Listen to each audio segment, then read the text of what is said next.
buenos días a todos. Hoy es día 8 de agosto y es el domingo 19 del tiempo ordinario.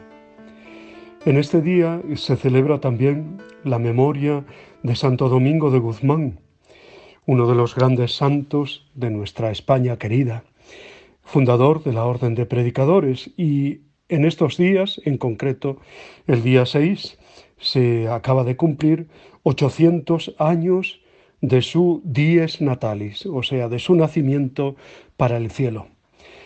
Pedimos por la Orden de Predicadores, por los dominicos, y pues también damos gracias a Dios, sobre todo, por el testimonio de Santo Domingo de Guzmán, un hombre que supo aprender la verdadera doctrina y no se quedó en su ámbito cerrado o cómodo, que podía ser su Palencia y Burgos natal, sino que pues salió a predicar y a defender la fe cristiana, la fe católica, en su lucha contra los cátaros, los albigenses, y proclamar siempre la verdad. Contemplata ad listradere, dice el lema de la Orden Dominicana, que significa contemplar, y lo que hayáis contemplado, dadlo a los demás. Él muere en Bolonia, en Italia, donde está su sepulcro, pero la orden pues se ha extendido y ha trabajado muy bien en tiempos pasados, sobre todo en la universidad, en los ámbitos de la cultura, pero también en muchas parroquias y hay labor pues muy cercana, ¿no? Incluso en el mundo de las misiones.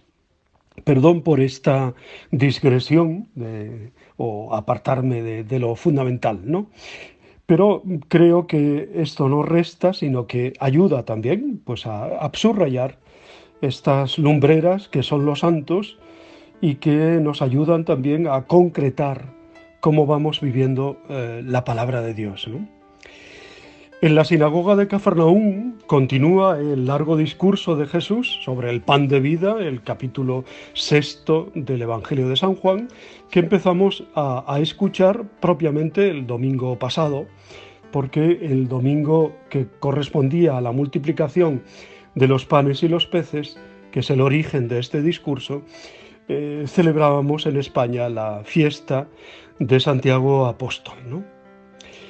Los judíos manifiestan en este pasaje de hoy su incredulidad cuando ponen en entredicho la persona de Jesús, refiriéndose a sus orígenes absolutamente normales, ¿no?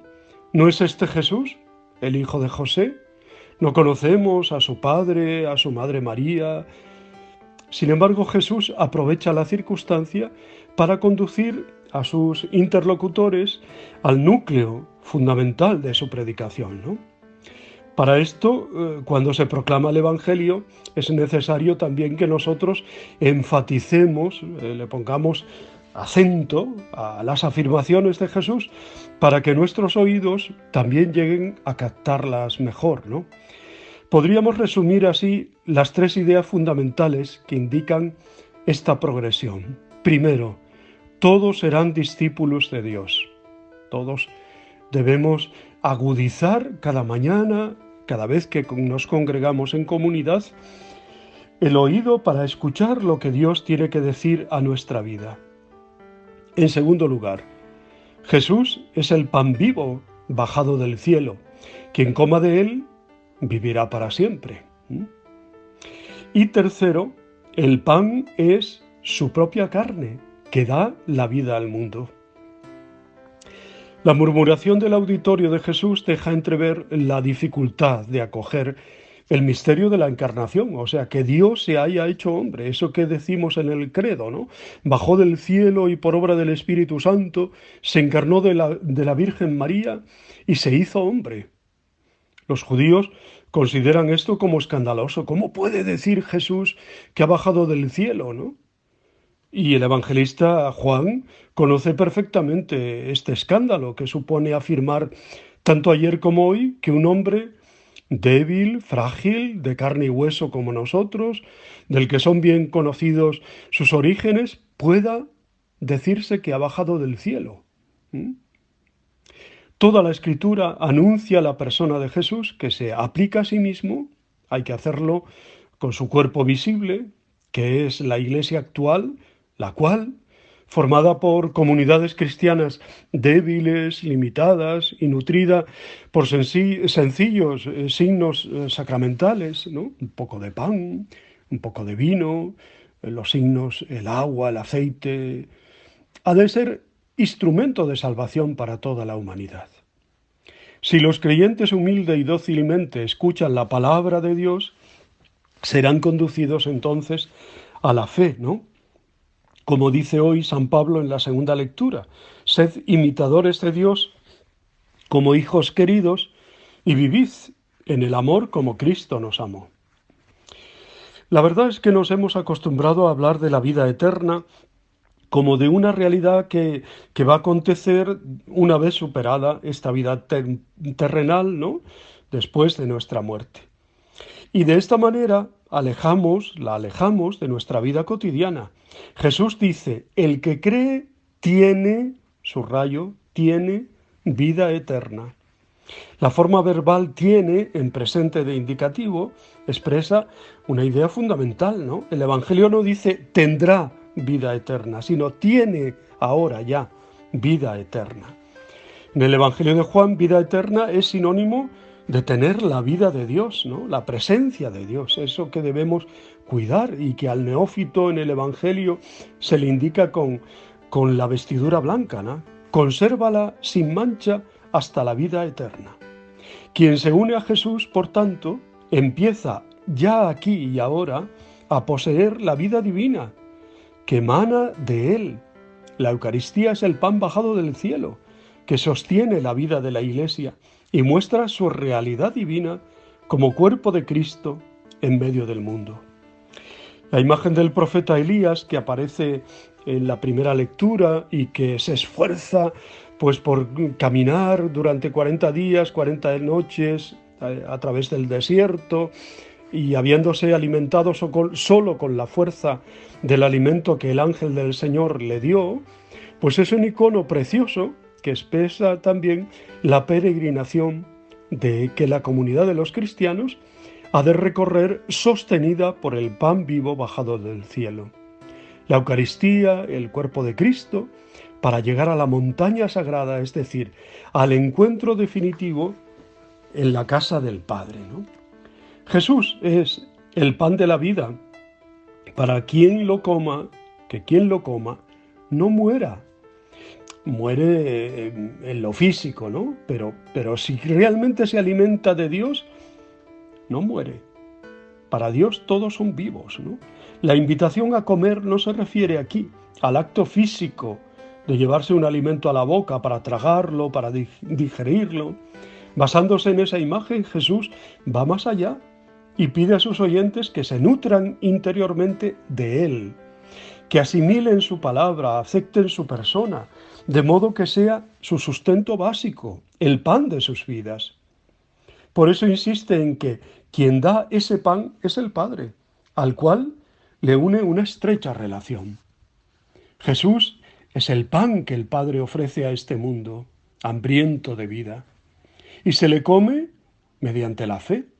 Acogerle, creer en Él, comulgar con su persona, es la respuesta adecuada. La fe, que es un don de Dios, es necesario para poder aceptar que la salvación nos llega con Jesús, el hijo de José, el hijo de María.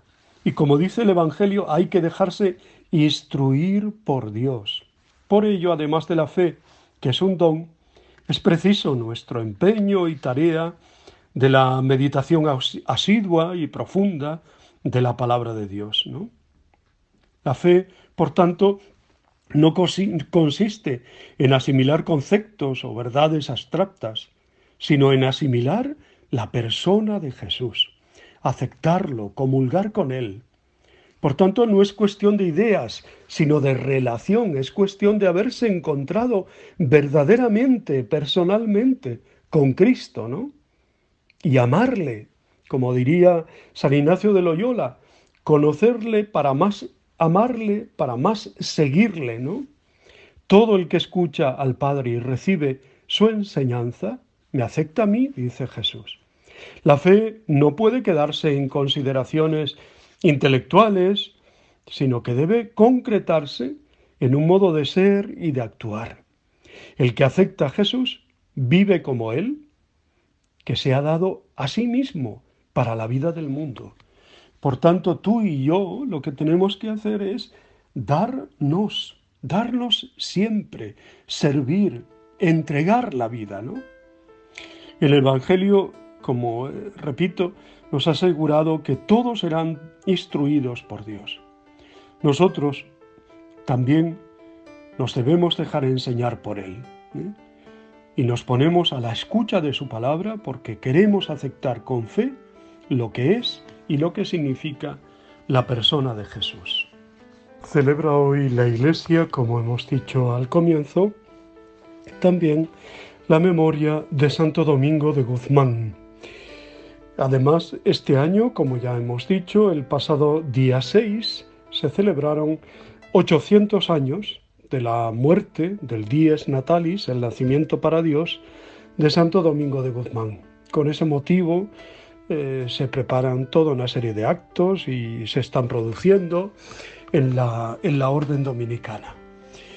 Domingo de Guzmán nació en Caleruega, en Burgos, hacia el año 1170.